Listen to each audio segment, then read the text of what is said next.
Hey guys, welcome to another fun episode of TFL Car Chat. And if you're watching this on YouTube, you'll see that no longer next to me is my son Tommy, but instead we've got Sam Abuelsamid. Did I say that right? Yeah, actually, he did. God bless it. And actually, I think I'm certainly old enough to be Tommy's father.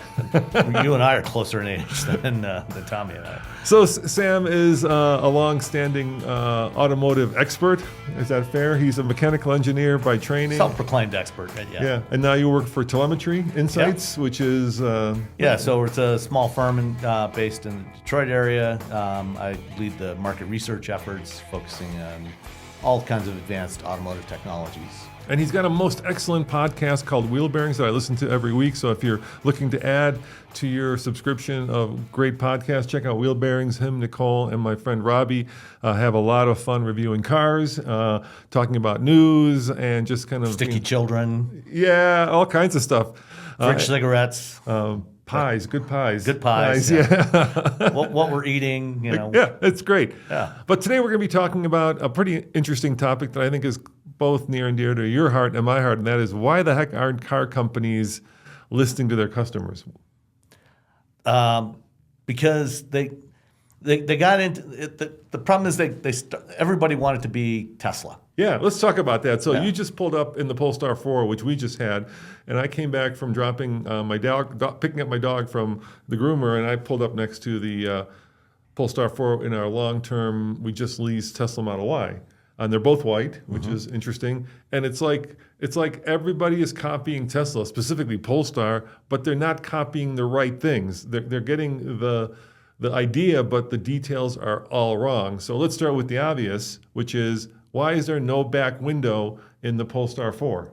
The back window, or the absence of back window, is absolutely something that I'm totally on board with on that car, because having driven cars like the Volvo C40 and a lot of other modern cars that have this fastback roofline, you can't see anything out the back anyway. Like the C40 has the same kind of fastback roofline. The window is about 6-8 inches tall. It's just this tiny little mail slot. And the same thing, it was the same thing in your Cybertruck. Right, but that sounds like a focus group at Polestar, and I'll give you an example of where I think they got it right. So we have a long-term C8 Corvette, and you can't see out the back of that either. You cannot see out the back, right? It's got the little, because what you're looking at... That's typical of a mid-engine sports car like that. Yeah, but what you're looking is there's a little slot, and then there's the engine, and then there's a clear view, but it's really tight. But what GM has cleverly done is they've given you the choice of either having a camera or looking out the back. So I love when car companies give you choice. In other words, you can pick one or the other. So if you don't want the camera, you can just flick the mirror to regular and you can look out the slit.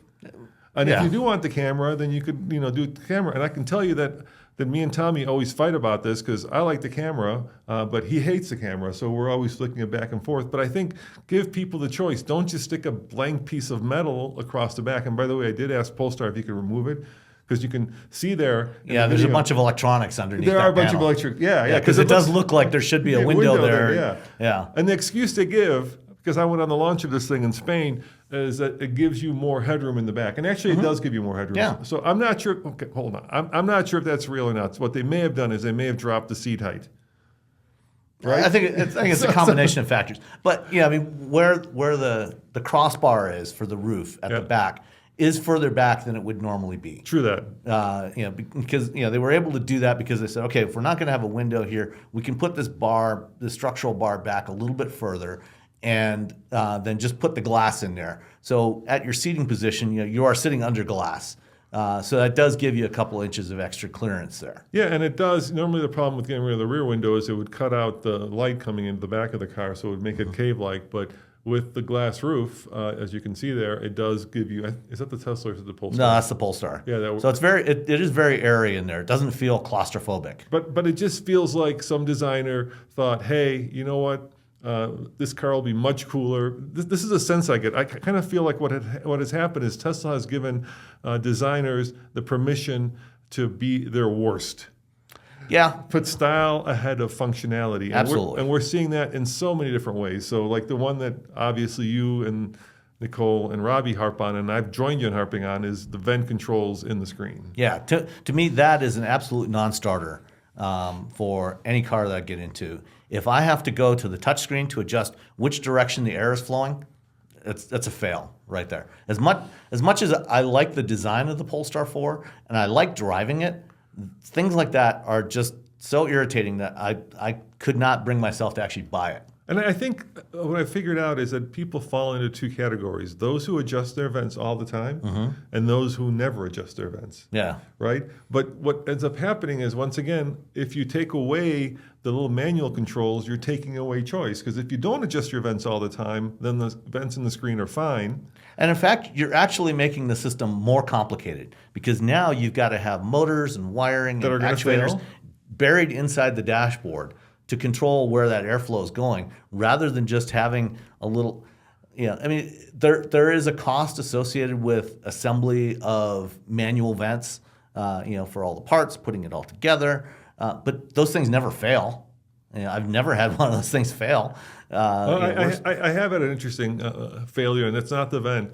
So we bought a cheap 911 997. Yeah. And that has this neat trick where when you turn the air conditioner or heater on, all of a sudden... A cheap German car is the easiest way to spend a lot of money. Yes, because when I took it, and we just did this video over on Classics, when we took it to the local Porsche shop that does it, 18,000 repairs. Yeah, I saw that the other day. And it doesn't include this repair, which is it blows like little bits of some kind of degrading, like it's like a maybe sound insulation that comes out of the vent. So every time you turn it on, like these little bits of degrading foam come flying at you.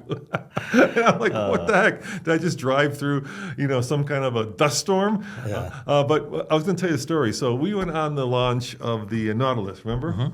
And the thing that I hated about the Nautilus was the same thing. It had those controls in the screen for the vents.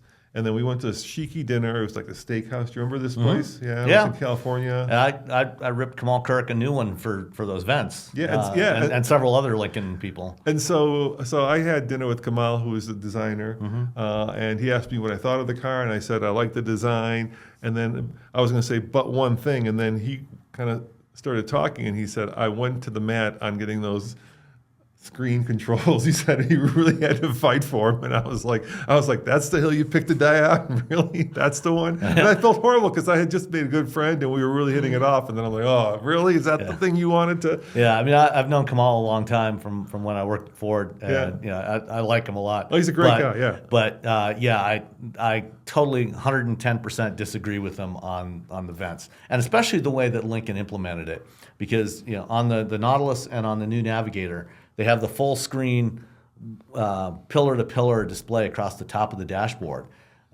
which is not a touch screen, and it's mounted up the base of the windshield. And then you have a touch screen that is mounted at the bottom of the center stack, and it's almost vertical, and it's down low. And that's the one you use to adjust things like the vents.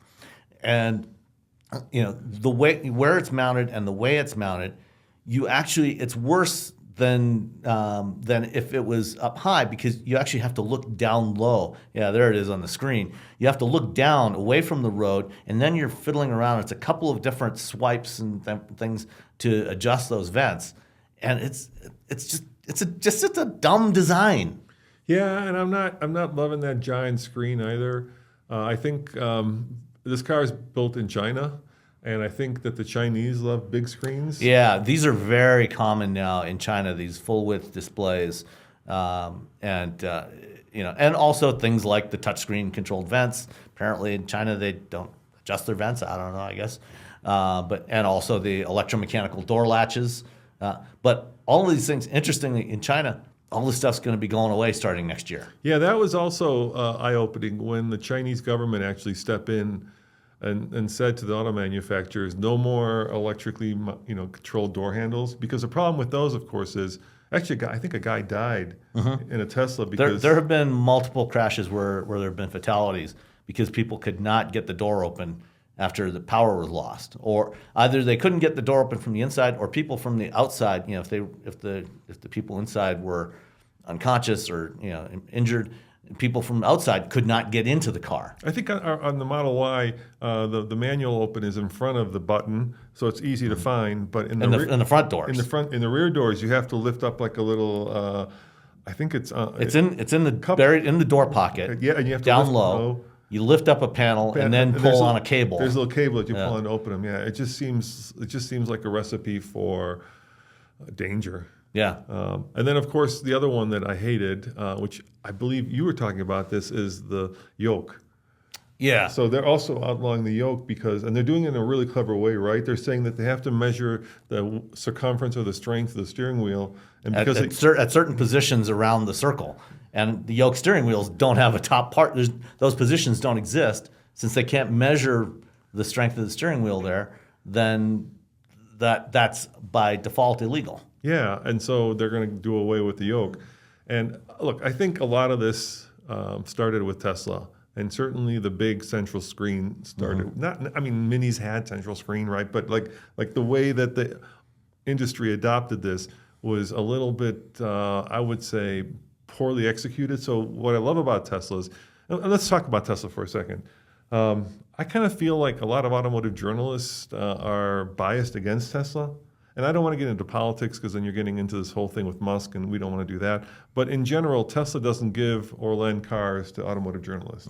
And so I'm always amazed at like how many automotive journalists don't know what Tesla's up to or what good things they're doing, and then they inherently just go right to the bad stuff. And I'm not a Tesla fanboy. There are a lot of bad things that Tesla does, but there's a lot of good things. And I'll give you an example. So we just leased this Model Y, and this is our, I think, 6th Tesla that we've had.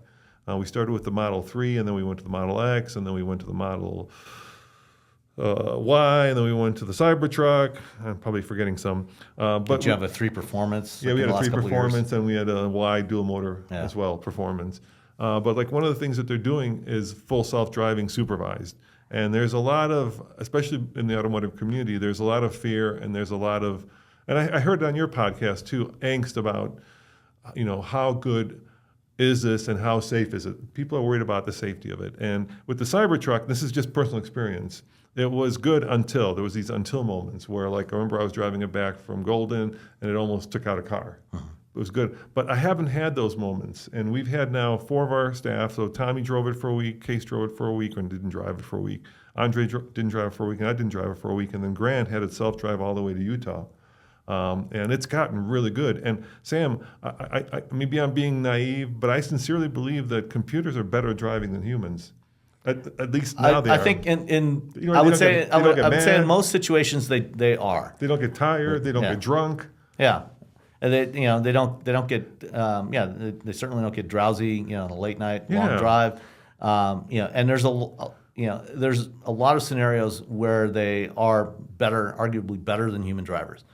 But there's the problem with the software is it still is not that great at adapting to novel situations. Yeah, he said Musk said himself. There's that last, maybe it's 0.1% or maybe it's 0.01%. Yeah. But it's that last little bit that's the hard part. But the problem is those are the areas where where anybody will have crashes because when you look at the data, the number you tend to hear the most is human error causes 94% of crashes, and that's only partially true. Human error is a factor, usually the last factor in a chain of events in 94% of crashes. And actually, the reality is the number is probably a little bit less than that. But at any rate, what that doesn't tell you though is the actual frequency of crashes. The actual frequency of crashes works out to somewhere about 1 crash every 300,000 miles or so. Yep. Police reported crashes about every 500,000 miles, which for an average driver that drives 15,000 miles a year, that's about once every 30 years that you crash. So that's an extremely low frequency. Yeah, humans are really good at driving. Yeah, we're really good at driving. Yeah, we don't get enough credit for how good we are at this incredibly complex task. No, we're really good at it. But we don't have eyes behind our head. Right. No, and that's absolutely true. Having that extra situational awareness from the other sensors. So let's talk about an example of that, because I understand where you're coming from. So I was listening to Spike's Car Radio. Did you listen to that podcast ever? Sometimes. Anyway, they were talking about this incident. This has happened like 2 weeks ago, where there was it was a Waymo, and it was driving, and there was it was a school zone, and there was a double parked car, and this girl came running out, and Waymo slowed down. I think the Waymo was doing like 16 miles an hour and slowed down to like 6 or something. Yeah. I'm getting those numbers. And hit the girl. The girl, thankfully, was fine. She was okay. But everybody was kind of freaking out about the fact that the self-driving, and I brought up Spike's car radio because they have an attorney, personal injury attorney, on the podcast, and he was saying that if that went before a jury, he could just tear Waymo a new one, because he was saying a human would know that this was a school zone, so they would. And then Waymo made this case that the car slowed down as quickly as possible in the amount of time. Yeah, and that the car almost certainly responded a lot faster than a human would have when a human saw that kid running out. Yeah, and they said the car and the human would see the kid at the same time, basically. Yeah. And then he said things like, well, a human would know that it's a school zone, that there are these things, and this is true, that there are kids that may run out, so a human might be more attentive or more able to actually perceive what the potential dangers of the situation are. But dude, I used to take my son Tommy to school, and at the same time, a lot of humans were running late to work, a lot of humans were texting, a lot of humans were drinking coffee. So a human may have not been going the speed limit. A human may have been distracted, and it goes both ways. Yeah. And that's the part they fail to mention. And I've been driving around Denver for the last couple of days. Yeah. In the Polestar, and certainly around in the central portion of Denver. There's a lot. There's a lot of streets. A lot of the streets are in a grid pattern, but there's also a lot of streets running at odd angles, and there's a lot of narrow streets that are two-way streets where it's street parking. People don't have driveways, so you've got cars parked all the way down both sides of the streets, and there's barely enough room for two cars to pass each other between those on a two-way street. And I think I know Waymo has been testing in Denver. I'm not sure where exactly in Denver they've been testing. I haven't seen any. I have a guy, the time he just went to pick up, it's funny, he just went to pick up our Fiat that we had at the shop, and across the street is a Waymo depot. Yeah. And they've got the new Chinese cars that they're testing. Oh, the Zeekrs? Yeah, the Zeekrs. Instead of, obviously, the Zeekrs don't have that issue where you have to have humans close the door. Right. Yeah, this is something I've talked about for years, is that they need, to scale, they're going to need to move past upfitting conventional cars and actually have something that's purpose-built. And the question I have, first of all, let me explain that. So if you want to install or stop a Waymo and you're using one, just don't close the door, because the thing can't go if the door is open. And then you have to have a human come and actually close the door. But the Zeekr doesn't have that problem because it's got self-closing doors. But how come Waymo is allowed to import Zeekrs, which are Chinese-built cars, and yet there's a 100% tariff on anybody else who's trying to do it? They're paying 100% tariff on those. Oh, so I've talked to Waymo. Yeah. Oh, really? So, anybody can import Chinese cars. They just have to pay that 100% tariff. But it works out that even with the 100% tariff on that car, because it's designed to be a lower-cost vehicle than like the Jaguars they've been using, even with... It's kind of a minivan. Yeah, it's a small minivan. It's like similar in size to a Ford Transit Connect. Yeah. And so even with the tariffs on that car, they've reduced the cost of their Waymo driver system, their sensors and compute so much that it's actually significantly less expensive than the current Jaguar I-Paces that they're using. So they couldn't pick a more expensive car. But they're also going to be launching Hyundai Ioniq 5s into their fleet this year as well, that are built in Georgia. And I also think that this is what's interesting. I also think that a lot of people don't trust full self-driving supervised because obviously Tesla has gotten rid of a lot of the redundancy. So they've gone to a purely camera-based system. All of the redundancy. Yeah, all the redundancy. I agree. But I was listening to an interview with the BYD chief technical officer, CTO, and initially he said that they wanted redundancy in their system. So they had, I don't know if they had LiDAR, but they had, they had. They do still have cars that have LiDAR, and they've got ultrasonics and radar. Yeah, but then he came back and he kind of actually did a 180 and he said, a better system is just a camera-based system. So maybe Tesla was ahead of their time. I don't trust Tesla per se because I feel like they're very good at cost cutting, and that's so the truth. What's the truth? Is the truth that a camera-based system actually is better than something with different sorts of sensors and redundancies because of the way the computer can process the information? And we've seen that like with the Volvo with the EX90, right, where it had LiDAR, and they never got it to work basically. Well, there was other issues beyond. There wasn't so much of the LiDAR. The CPU didn't work with the LiDAR. Well, Okay, go. Tell me. Their base software platform was having a lot of issues. So they were having a lot of problems with their entire software architecture. So it wasn't just the LiDAR software. There was a lot of things that weren't working. And then when the sales of that car were much slower than expected, and Luminar was having all kinds of problems. That was their LiDAR supplier. They basically decided to pull the plug on that and decided, we need to focus our efforts elsewhere. What's in that binnacle now? Nothing.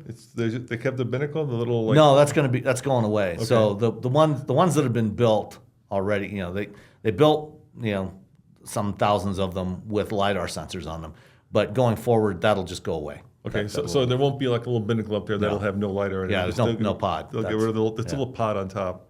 Yeah. All right, so let's go back to the topic. We were saying, why aren't automakers listening to their customers? So the thing, I think, the magic in Tesla, and I'm sounding like a Tesla fanboy, but there's so much that Tesla does that incorporates so easily into my life. I'll give you a good example of that, and this has been going on since the very first Tesla, phone as a key. Why can't anybody else get phone as a key right? With Tesla, it used to be also sometimes with the early Teslas that you would walk up to the car and it wouldn't open, and then you had to go to your phone, open the app, and then it would open. But for the most part, if you're using your Tesla every day, you just walk up to it, it unlocks, it locks. My wife has a BMW iX. Mm-hmm. Her phone as a key works like half the time. She has to have the actual real key in her pocket. And this is not just BMW, it's all the other manufacturers. Something so I'm not saying it's simple, but something that makes your life so much easier. You don't have to walk around with a second set of keys. Is just so nice, where you just walk up to the car and you get in. And the other thing that Tesla does right is they got rid of the start-stop button. Why do you need the start-stop button, right? What's the rationale for that? Why don't I just get in the car, put in gear, and drive away?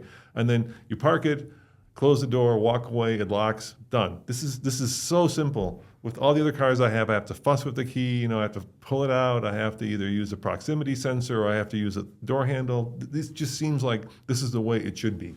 Yeah, and I have been very critical of a bunch of things that Tesla has done, but I also give them a lot of credit, both for really legitimizing the idea of the EV, saying that, hey, this is really something that can be practical for most people, for most drivers. Even if they don't realize it yet, it's for most drivers, an EV is a perfectly good solution. And so they've done that. They've also, they were the first, they pioneered the idea of the software-defined vehicle. And because they were starting from scratch, they built, they didn't have an existing legacy platform to build up from. So they were able to build up both the hardware, the electronic architecture of their vehicle, and their software architecture hand in hand from the beginning. And they've had some issues, but for the most part, they've done it really well. And they brought in, they hired people coming from the tech industry that were familiar with the modern ways of software development, which is something we didn't have in the auto industry. I mean, the auto industry has been doing software since the 1970s. It's not like the legacy automakers didn't know how to do software, but they were doing different kind of software in a very different way that wasn't designed to be updated. And the pieces of software in the car were not designed to work together on a common platform. And so that's what the rest of the industry has been struggling with, is how to do it the way Tesla does. In China, what we've seen in China is you've got this, dozens or actually hundreds of new automotive brands that have sprung up in the last 8-9 years that basically did the same thing as Tesla. They started from scratch without a legacy platform, and they built it up the same way. And so this is what the rest of the industry is having to deal with. And so this is why, for example, now you're seeing with the Ford Skunkworks program, the Universal EV program, they struggle to do that with the Mach-E and the Lightning.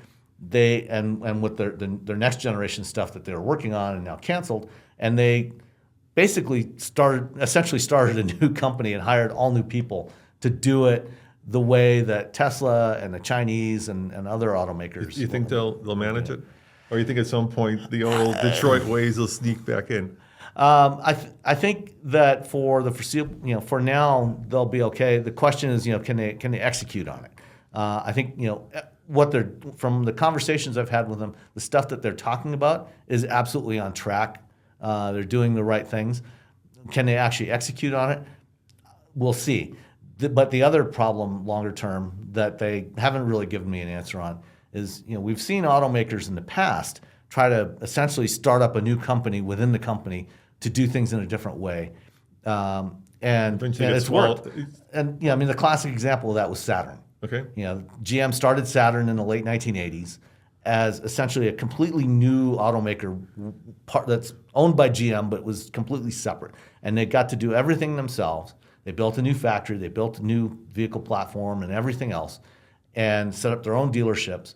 And a lot of it worked really well. But what they never figured out was how to then take the lessons from Saturn and incorporate that into the rest of the company. And Ford kind of did that with the Team Edison project that eventually spawned the Mach-E and the Lightning and the E-Transit. But again, they couldn't figure out how to transfer that back into the rest of the Ford. And so now they're doing it all over again. And so I don't know. We'll see what happens. I'll give you an example, which I just did on the way here. So we had this trial for full self-driving at the Model Y. And we were basically using it to drive everywhere. So we wanted to see if we could drive 2,000 miles without. And we managed. It was like 99%. Which is pretty good. And then it went away at the end of the month. And this is the first time I drove the Tesla since then. So I'm driving it, and I noticed that, if I kind of veer off into, the shoulder, it corrects. So basically lane departure warning. So now all of a sudden I have lane departure warning. Now in every car that I get from every other manufacturer, Sam, I'm not joking, especially Toyota, I can spend 15 minutes trying to find how to turn that off. Sometimes there's a button, and sometimes it's buried 14 menus into the software. With the Tesla, I found it in like 2 seconds. I went to autopilot, full self-driving, toggle off. Yeah, that's simple. And right. This and maybe easy. Maybe it's one of these cases where doing software easily is hard. Oh, it is. It's hard. It's hard to design a good software interface. Yeah, but I found it immediately. Turn it off. All was good in the world. And then the other point you made was, I think Tesla was one of the only companies that was allowed to go into China without having a joint venture, a JV. Yeah. And I was doing some research on that, and I was listening to some podcasts, and then I kind of stumbled upon I think she was a Chinese correspondent for AP. And she said the reason they did that was that the Chinese government has this saying where if you throw a catfish into a pond with regular fish, all the other fish start to swim faster. And that was the thinking why they allowed Tesla to go into China, because it allowed them to create competition in that space, and all the other Chinese companies started to swim faster. And then, of course, that created competition and better cars for the Chinese. Well, the other thing that happened in China is, I don't know if you've read the book Apple in China. I have not, no. It's a really interesting book that came out last year. But one of the things that they talk about, when Apple started doing manufacturing in China, they worked, they had a partner in Foxconn that set up factories in China. And they hired a lot of Chinese engineers, a lot of Chinese technicians, and people working in the factories. And they had to train those people.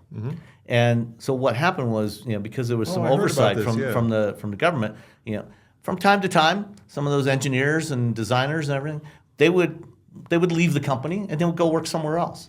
And what ended up happening after a few years is you had this diaspora of people who worked at Apple or worked at Foxconn with Apple, and they started up companies like Huawei and Xiaomi and all these other companies. So they in learned China. from Apple. They learned from Apple, and they took those lessons and did startups. The same thing happened in the auto industry.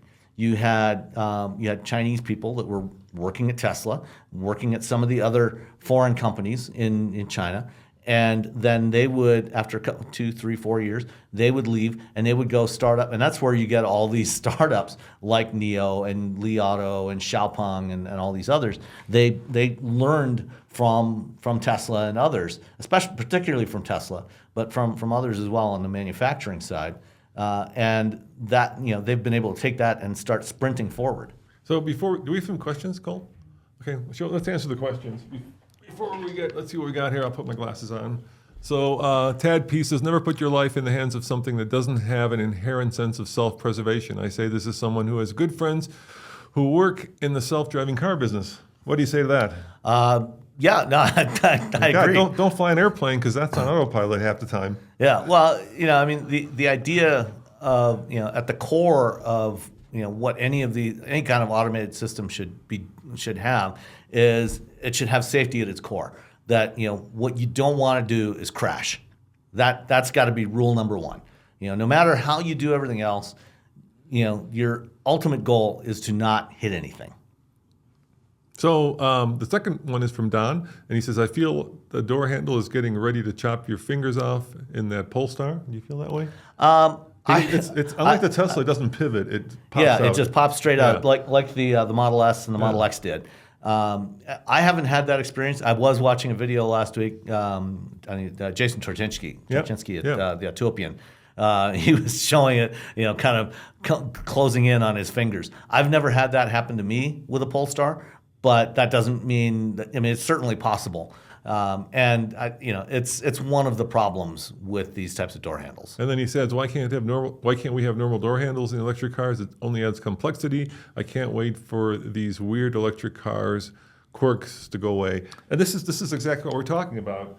We're in a time when the car companies seem to be oblivious to what their customers want or are not listening to their customers. I remember there's that famous saying, right? Steve Jobs said, you can't give customers what they want because they don't know what they want. Right. And I remember, well, because customers, they're coming from what they know, what they've experienced before, and it's probably apocryphal, but there's that classic story of Henry Ford, why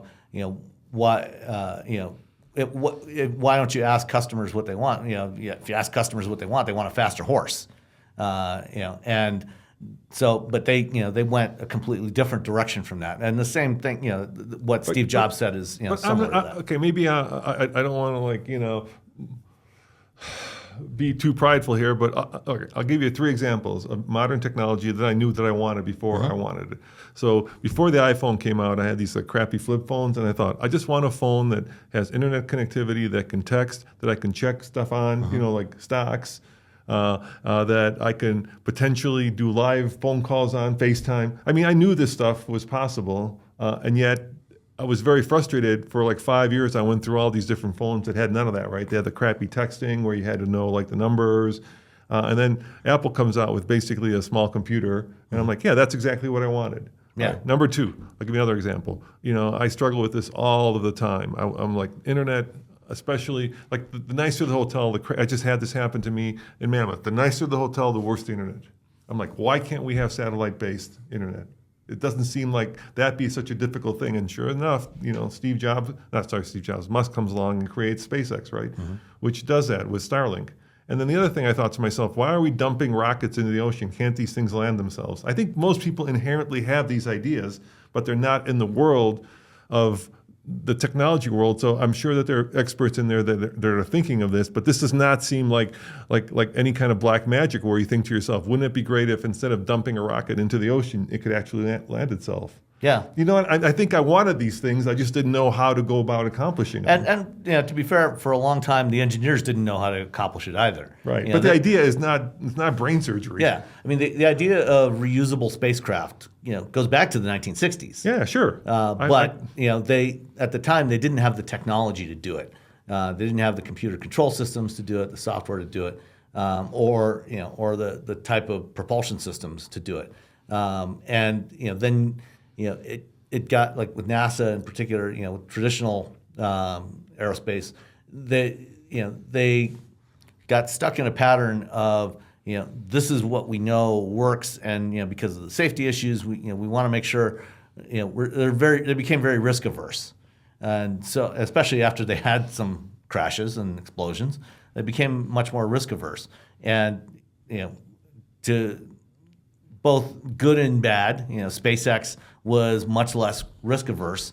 And that's his way. They're willing to iterate more, go through more changes. They're willing to break a lot of eggs, blow it up. Yeah, which one could argue is not good. Yeah, especially if those eggs are humans. Exactly. Yeah. So so far they haven't done it. They haven't done that egg breaking with humans, which is part of why NASA just announced change to the Artemis program. They're pushing back actually landing people on the moon because SpaceX was supposed to provide the moon lander based on the Starship. and that still hasn't gotten into orbit. So Yeah, it keeps blowing up. yeah, And I think we're doing tremendous environmental damage every time it does. yeah. So let's go back to cars. I kind of feel like the manufacturers have put themselves really far out on the limb and are in a really dangerous situation. First, and let's get back to our topic, they're not listening to customers. I think from the comments I read on our videos, from seeing what people are telling me when I meet them in person, everybody hates screens. And yet, with like the Nautilus, they're not just doubling down on screens, they're tripling down on screens. And BMW just did this crazy ass thing where, they made the entire front windshield a screen, basically. Well, the base of the windshield. The base of the windshield, yeah. But it feels like they're not listening to what their customers want, and they're putting themselves in a position where it's not going to be hard for somebody to come along and listen to the customers and kind of undercut them on either on price or on what people want. And I think that's the first part of this equation. So our manufacturers aren't listening. Secondly, for some reason, our government has doubled down on old technology because, let's face it, internal combustion is old technology. There's this famous YouTube video where the guy says, imagine flip things around backwards, right? Imagine if all cars had been electric. In the early 20th century, the majority of cars were electric. But let's say that's what we were living. Let's say that today we're all driving electric cars. Yeah. And then somebody comes and invents the internal combustion engine. Yeah, they think you're nuts. Why would you do this? Yeah, wait, it It's pollutes? noisy. It smells. It could kill me if I leave the garage door closed? Yeah. Carbon It's insane. monoxide? What, Yeah. what are you thinking? Yeah, exactly. And yet our industry and our government has doubled down on this technology. And look, I want to give people choice.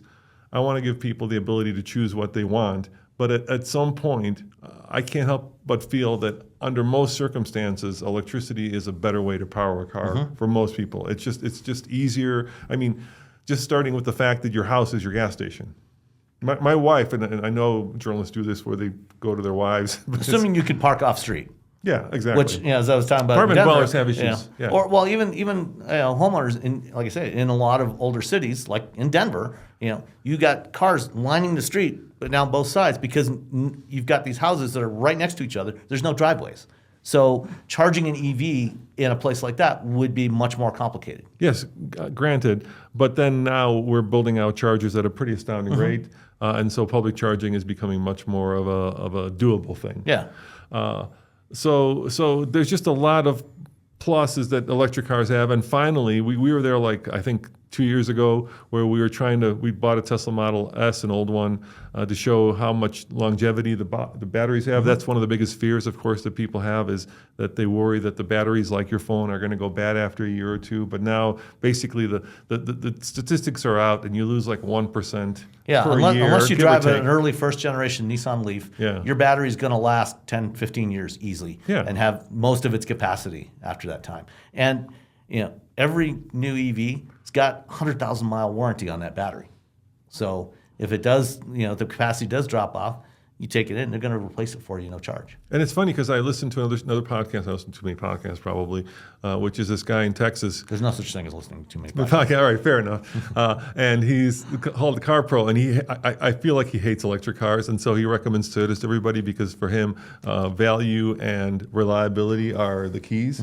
But if you want reliability, get yourself an electric car. Seriously, obviously there are issues. You had an issue. We should talk about your issue. So what happened with your car? Because it bricked itself. So let's take a step back. They can break. If they go bad in a really bad way. Okay, so my wife and I last year we bought a Kia EV6, used one, low mileage, and Hyundai Motor Group. So that's Hyundai, Kia, and Genesis. They've had an issue with what's called the integrated charge control unit. It's basically the onboard charger system on those vehicles, and they would unfortunately fail sometimes. And the way it would fail is that it would a fuse would blow, and it would not be able to charge the 12-volt battery because all these cars still have a low-voltage battery to run all the the lights and the gauges and the computers and everything else. Tesla's trying to get away from that. Yeah, well, but they're still doing 48-volt, which is still a low-voltage system, so you still have the separate circuit. And basically, you don't have high voltage headlights. Right. Nobody's got headlights that run at 400 volts or 800 volts. But Ford on their new UEVs doing what Tesla did on the Cybertruck, going to an all 48 volt system. But at any rate, when the ICCU fails, the 12-volt battery won't charge. And then the computers and everything die. And so back in December, before we bought the car, I checked the recall site, the NHTSA recall site, put in the VIN number and said, hey, does this have any open recalls on it? Said, nope, it's all checked out. As it turned out, for the recall that Hyundai and Kia had on these things, they would first do an inspection, make sure everything was okay. And they inspected your car? It had been inspected twice. And no problems. Until you bought it. Until a month and a half after we bought it. And then my wife was about 2 blocks from home. The electric system warning light came on, and she went into turtle mode. She got it to the garage. When I got home, I figured, okay, I'll try and get it to the dealer, which is about 1.5 miles away. I got about 2 blocks, and the 12-volt went completely dead, and I ended up getting it towed to the dealer. They replaced the ICCU, no charge, because it was under warranty. It was a recall. It took 2 days, but we haven't had a problem since. And they've got a redesigned version of that ICCU, which looks like they're no longer having problems with the updated version of it. But if you have an older one, and to be fair, Hyundai Motor Group is not the only company having problems with 12-volt batteries. Nicole I was about had to the say, same thing Nicole, with her Jeep Wagoneer S. Oh my God! If you guys want to listen to an incredible story, go back to Wheel Bearings and find the episode where Nicole talks about what happened when her car died at the airport, for the 3rd time, I think. Yeah, I think that was the 3rd time. And then the tow driver basically smashed it on the little bollards coming out of the airport. Yeah. Oh my God! You could write a book on that. That was incredible. Nicole no longer owns that car. No, because the thing bricked itself multiple times. Yeah. But to be fair, but Ford, even Tesla and Rivian have had problems with the 12 volts dying. Yes. So it's to be fair, Stellantis has not had a good record with their EVs. No. Including the Jeeps. Yeah, the plug-in hybrids have had a lot of problems too. Yeah. A lot of recalls. So I could see why people, to be fair, would be very gun shy about getting one of the Stellantis products. Yeah. But, apart from that, they are generally very reliable. Yeah. There's not a whole lot that can break. A lot fewer moving parts. Yeah. You don't have to take it in for oil changes. You change your cabin air filter every 12 or 20,000 miles, whatever. The wear items like tires and wiper blades and things like that, you'll have to replace, obviously. But the mechanical parts are generally pretty reliable.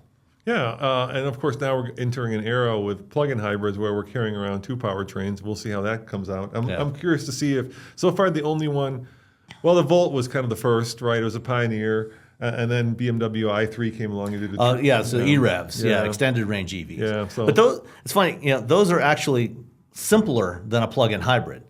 So a plug-in hybrid is basically a hybrid with a bigger battery, more powerful motor. And, everybody knows how to make hybrids, make those pretty reliably. By the way, I'm just going to jump in here. I figured out something. I was in this podcast. A lot of older people don't understand that you don't have to plug in a plug-in hybrid. And the reason for that I figured out is because it's a plug-in hybrid. The 2 words in the order. People think when you say plug-in hybrid that they have to plug in the hybrid, right? As opposed to it's the exact opposite. You never have to actually plug it in. But if you don't, then you're carrying around several hundred pounds of dead weight. Yeah, which is what most people do. Yeah, which is unfortunate. If you're not going to plug it in, don't buy a plug-in hybrid. Yeah. But E-Revs are mechanically a lot simpler because the engine's just driving a generator, and so it's an EV with an onboard generator. And so those should actually do better than the plug-in hybrids. So my supposition here is I think we're living in a very dangerous time for our auto industry because they've doubled down on old technology. And right now, of course, with the Trump administration, that seems to be the way to go. But I worry that 2-3 years from now, the pendulum's going to come swinging back very hard the other way. It might be more like 2 to 3 months based on what just happened this weekend. Yes. Oil prices spiked up this morning. That's a good point. And gas prices could be on the way up in the coming days. People are predicting $100 a barrel, which could be pretty... so then you're looking back at $4 to $5 a gallon gas. And then you've got this other dynamic. You're going to see a lot of EVs on the market in the next coming months. We actually have one of those ourselves. We leased a a Leaf for 2 years. Which I saw outside. Yeah. And all those are going to come back now. There's been 300,000 cars apparently are coming back this year from off leases. And so there'll be a lot of, I'm guessing, relatively inexpensive and affordable EVs out there. Yeah, and that's going to be real interesting to watch because you're going to have this flood of off-lease EVs that are going to be relatively cheap, certainly a lot cheaper than they were new. Yeah, I mean that's why they've been expensive. That's why my wife and I bought a used EV6. Yeah, we got an EV6 all-wheel drive wind model with 13,500 miles on it for $27,000, which is half the original sticker price. And so you're going to see all these off-lease EVs showing up on used car lots in the second half of this year. And so I think a lot of people are going to look at those, and especially if gas prices are up, and say, "Hey, that's a really interesting idea. I think I'm going to get one of these." And when they experience and they spend time with them, the vast majority of people that buy an EV, some people go back to a gas car, but most people, 80 to 90% of people that buy an EV end up sticking with it. And so then the next time that they're shopping for a car, by the time they're in the market for a replacement, there's going to be more affordable EVs in the market. And so I think longer term, that's actually going to help the EV market. Yeah, I'm with you on that one. I think that what's happened is that we could be seeing like a Henry Ford Model T kind of moment where finally there'll be because people always are. We need affordable EVs, right? Mm-hmm. And the only one that's been affordable was a Bolt, sort of, kind of, and the Leaf, but that had its own issues. But I'll give you an example. So we had a girl here, Mary, who worked here for a year. She was a videographer. She was also on camera. And that was her car to drive. It was a company car. And she didn't have a charger at home. She lived in like a townhome. But she did fine just charging it overnight using. And of course, that EV is a very small battery. So it's 150 miles of range. But for her, driving to Fort Collins, which is a pretty long drive, she was able to either charge it here at work or charge it over at home at night using just a regular plug and make it work. And I think given enough incentive, I think people will find that an affordable EV is really good as a second kind of just around town car. Mm-hmm. Yeah, and 80% of daily driving in the United States is less than 40 miles a day. Yeah, remember they tried to sell that to us initially. It didn't work.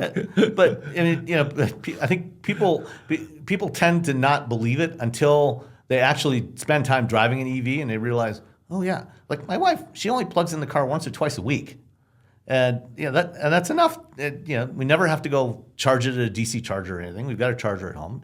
Plugs in once or twice a week, and that's sufficient. And once you get used to that, and you realize, oh yeah, I actually can live with this, and that's where I think these cheap used EVs are going to make a difference. Yeah, and I also think that manufacturers are finally getting the message, and I think we're seeing already a return to buttons. Mm-hmm. We're seeing a return to regular door handles, or we will be seeing it. So I think it takes a long time for the auto industry to adopt anything. Well, like Hyundai, a couple of years ago, when they did the refresh on the current Tucson and the Santa Cruz, when those first came out, the current generation, they had this big center screen with all touch controls on there, and everybody hated it. And so 2 years later, they completely redesigned the dashboard and went back to a bunch of buttons and switches and knobs. GM, to their credit, has stuck with that on most of their vehicles. They never did go down that path. Volkswagen on the new ID Polo, that's the first one they're going back to all buttons and switches. Yeah, well, they really hosed it with their with the ID4 and ID3. Yeah, the infotainment was. I think the board member for technology got. Yeah, a lot of people lost their jobs. Yeah. Hey, so I've been kind of bitching and moaning about these cars are awful. So what I want to do is I want to end this on let's talk about great cars, the best cars. Give it some thought. I've got a small list in my head, so I'll give you some cars that I think are just knocking out of the ballpark. Okay. And then you give me some cars that you think are. So if you're out there and you're looking for a new car and you want something, and we'll do all kinds of cars at all kinds of different prices. So let me start with, I think the best car that we've bought recently, and this is a very expensive car. We bought a C8 Z06. Mm-hmm. That car, the whole, I think, Corvette lineup is just incredible. I think that they have basically built Ferrari with the flat plane crank, and they have done so at a quarter of the cost. And now with the new ZR1 and ZR1X, it's incredible. First of all, the ZR1X, even though it's got internal combustion, is quicker than like the Lucid Sapphire, which is all electric, which is unbelievable because you have instant torque out of the electric motors, but you don't have it out of the Corvette, and yet it's quicker in a straight line, which is unbelievable. And the cars are just really good. I mean, really good. And there's so much choice. And people, they give the Corvette a hard time because obviously a lot of older guys drive them. And for a long time, it has had this kind of like country club, attitude. But man, the new cars are just pure sports cars. Yeah, in the best sense agree. of the word. The C8 generation Corvette. I mean, for the last several generations, the Corvette has been an amazing value for a high performance car. The level of performance you get compared to European hypercars and supercars is it's comparable, and yet they cost a fraction of the price. Even the ZR1X is what, about 210, 215? Yeah, starts about there. Yeah, which is half of what you'll pay for a Ferrari or a McLaren or anything else that gets less performance than that. This video that Cole is showing is we gave it to our race car driver Paul, and he set the track record by like a second in the Z06. Yeah. Well, and one thing, the Z06 that was with the Z06. The ZR1X is a hybrid, and so it's actually getting its initial launch pull from the front axle from that electric motor. So it's getting that instant torque as the V8 is starting to build up its torque, and then it takes over and really keeps that thing going. Yeah. So I'm really impressed by what GM has done, and GM has this way of like. Being ahead of the curve sometimes with technology, like with sometimes the Volt. too far ahead of the curve. Too far, yeah. Did you know? Here's an interesting story. Did you know that Toyota's Synergy hybrid system was co-developed with GM? The original concept of that parallel hybrid system, the power split hybrid, was patented in 1969 by TRW. Yeah, and then GM and Toyota somehow. But I'm not sure. GM was involved with Toyota with development of that. GM was developing their own hybrid stuff. No, they co-developed it, and then they sold the rights to Toyota, and then Toyota ran with it. But when TRW originally invented it, got the patents in 1969, 70, at the time, the technology from an electronics and software standpoint didn't really exist to make it viable, make it commercially viable. It wasn't until the 1990s that it really became practical. All right, let me give you two other cars that I think are knocking out of the ballpark. We just had one here as a long-termer, the new Passport, Trail Sport. Yep. I think Honda's it's a head scratcher. So Toyota kills it off-road, and as you know, especially with Farley now, I had this quote where he's like surprised at how popular off-roaders are. The world has gone off-road, and Toyota has this incredible legacy of building off-road motorcycles in their motorsport world, but they never applied it to their cars. Honda, yeah, and they never applied it to their cars. So Toyota makes great motorcycles, they make great side-by-sides, and finally they're starting to get serious about and the Trail Sport Passport is just a really good car in terms of styling. It doesn't have a low range, which for us living in Colorado is kind of bad, but if you're in Michigan, you could live without it. Yeah. Even in Colorado, if you're driving it on the road, if you're not going on the trails, you don't really need the low range. But yeah, it's really, really good. And I think the next generation of that will probably, I suspect that they will take it. Don't love the push button transmission, but yeah. But apart from that, it's a good vehicle. I like the styling. I like the size of it. It's a lot of fun. And I would say, it competes directly with the 4Runner, and the 4Runner kind of owned that market for some reason. Just as the off-roaders were getting hot, Nissan decided to do away with the Xterra. Yeah. Of course, they're bringing it back, but it was like their timing was a little off. You could do a whole show about really bad decisions. Yeah. But we owned a 4Runner. I would have rather probably had this because the problem with the 4Runner is while it's exceptional off-road.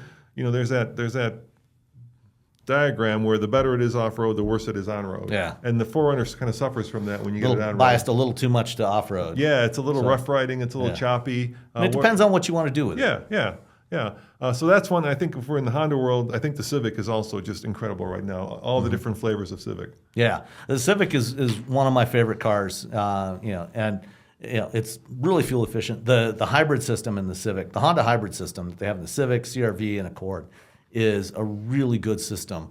It's very efficient, and it's actually way more fun to drive, way more pleasant to drive than Toyota's hybrid system. Yeah, and the other head scratcher, which is still, I don't know why, but we had the Maverick last year and just loved it. We had the all-wheel drive hybrid. you average 40 mpg all the time. Just such a useful truck.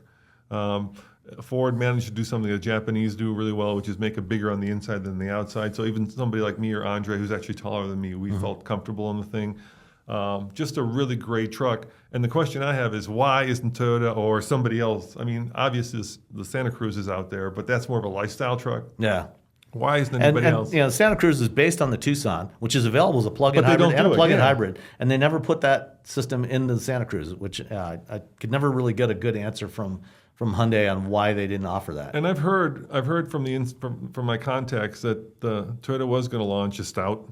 It was going to be electric. We saw a concept. And of I think it is coming, but it's been pushed back a couple of years. Yeah. It's going to be around 2029. Yeah, now it might be a hybrid, or there might be a hybrid version of it. I've heard. I wouldn't be surprised because they've got a new multi-energy platform that they're launching with the new Lexus ES, which is going to be available as both an EV and a hybrid. So they could use something based on that for the Stout to do hybrid and BEV. Another Ford product which is outstanding is the Bronco.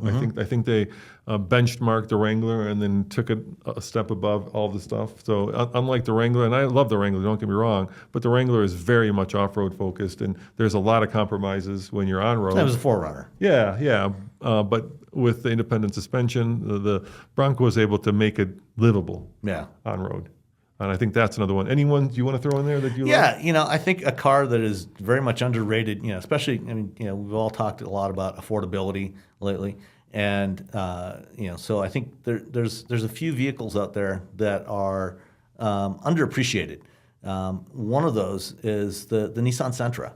We just had it at the office. Yeah, we had the SR. It's pretty basic, but it's, especially the new one, the latest one, the design of it looks good. The interior is much improved.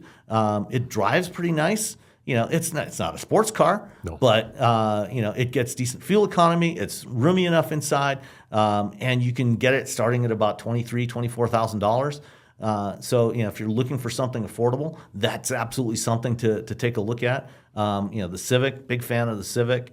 Let's see what else. On the EV side, actually the new Nissan Leaf I think is really good. Yeah, they just did away with the cheap one though.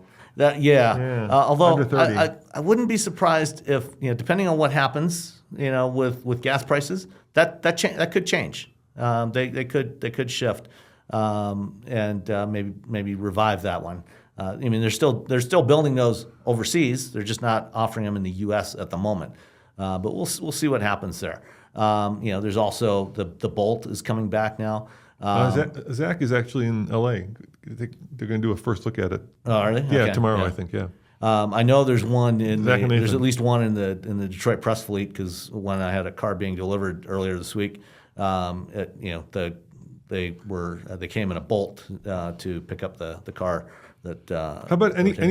I'll ask you this question in a second, but I think Nissan is actually turning it around. I think it's not just the Sentra. I think actually the Pathfinder is okay, and they're now going to do an Xterra, which is great. Finally, too little, too late. And there's an all new Rogue coming this fall. Yeah. Which is going to we've seen it, seen what it looks like.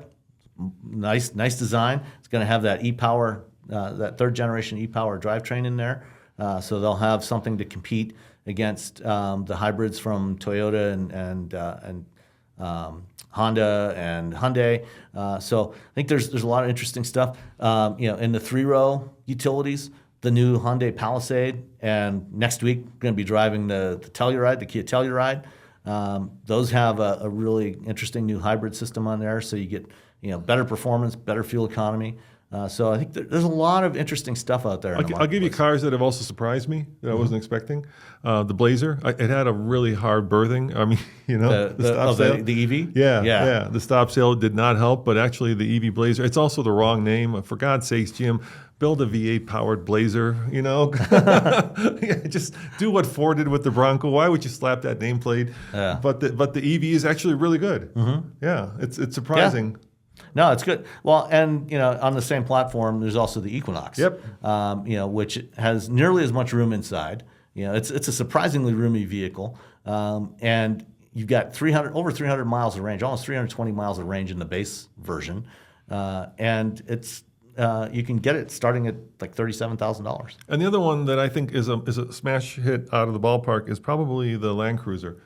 I think what Toyota did, and you never see a car company actually make a car cheaper, because the 200 series, I know it's a 250, it's not a 300, I get that, but it doesn't matter, right? Everybody's like, it's a Prado, and then, it's a 2. And I'm like, it doesn't matter, it's here in America, they can call it whatever they want. Yeah. Obviously, Chevy called the Blazer, an electric car, so they could do what they want, but the new Land Cruiser is actually really good. And we just were with Toyota in California, and we got to drive all of their off-roaders.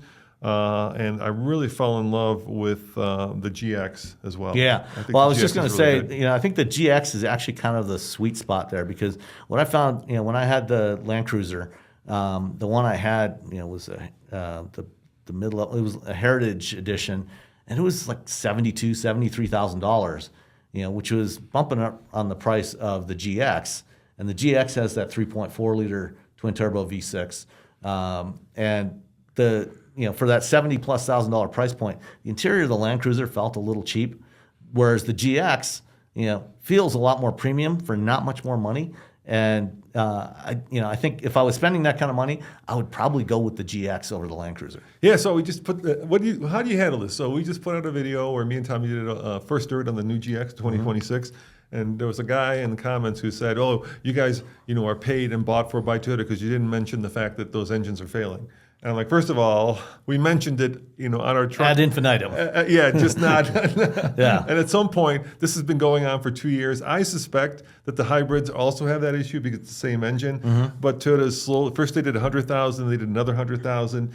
And that Toyota is slowly rolling out, those recalls, because it's a lot of engines to recall. Yeah. And so the hybrids, but until they do, I don't know what's going on. And the thing is, Toyota, they're going to take care of their customers. Most of them are not failing. Yes, a significant number are failing, but most are not.